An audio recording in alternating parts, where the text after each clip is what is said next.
तुम्हाला माहिती आहे का? महाभारत हा महान ग्रंथ खरं तर कोणी लिहिला आणि तो कोणाकडून लिहून घेतला गेला? हो, महाभारत लिहिलं श्री गणेशांनी आणि ते सांगितलं होतं महर्षी वेदव्यासांनी. पण आता प्रश्न असा, हे वेदव्यास कोण होते? त्यांची कथा इतकी विशेष का आहे? चला, आज ती सुंदर गोष्ट ऐकूया. खूप वर्षांपूर्वी नदीच्या काठावर सत्यवती नावाची एक साधी निरागस मुलगी राहत होती. ती रोज लोकांना नावेतून नदी पार घालायची. तिचं मन खूप नम्र आणि सेवाभावी होतं. एके दिवशी तिच्या नावेत महर्षी पराशर बसले.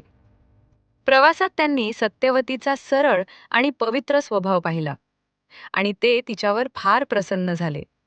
त्यांनी तिला आशीर्वाद दिला. तुझ्या पोटी एक तेजस्वी पुत्र जन्माला येईल, जो संपूर्ण जगाला ज्ञान देईल. काही काळानंतर जन्म झाला कृष्ण द्वैपायन व्यासांचा. पुढे तेच ओळखले गेले महर्षी वेदव्यास. लहानपणापासूनच त्यांना वेदांचा अभ्यास करायला खूप आवडायचं. वेदांमध्ये इतकं विशाल ज्ञान होतं की सामान्य लोकांना ते समजणं कठीण जात होतं.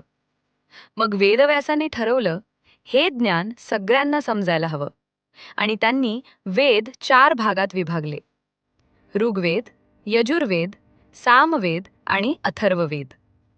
म्हणूनच त्यांना लोक म्हणू लागले वेदव्यास. यानंतर वेदव्यासांनी महान ग्रंथ महाभारत सांगायला सुरुवात केली.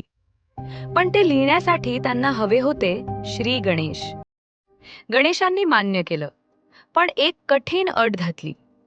मी लिहिताना मध्येच थांबणार नाही. तुम्ही सतत कथा सांगत राहिली पाहिजे. तेव्हा वेदव्यासांनीही नम्रपणे सांगितलं, ठीक आहे, पण तुम्ही प्रत्येक श्लोकाचा अर्थ पूर्ण समजलात तरच तो लिहायचा. दोघांनीही एकमेकांच्या अटी मान्य केल्या. आता वेदव्यास कथा सांगत राहिले आणि श्री गणेश अखंड लिहित राहिले. कधी कधी व्यास असे गंभीर आणि गूढ श्लोक बोलायचे की त्यांचा अर्थ समजावायला गणेशांना थोडा विचार करावा लागे आणि तोपर्यंत व्यास पुढचा श्लोक तयार करून ठेवायचे.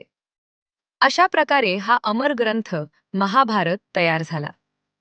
महर्षी वेदव्यासांनी वेद, पुराण आणि महाभारतासारखा ज्ञानाचा अमूल्य खजिना जगाला दिला.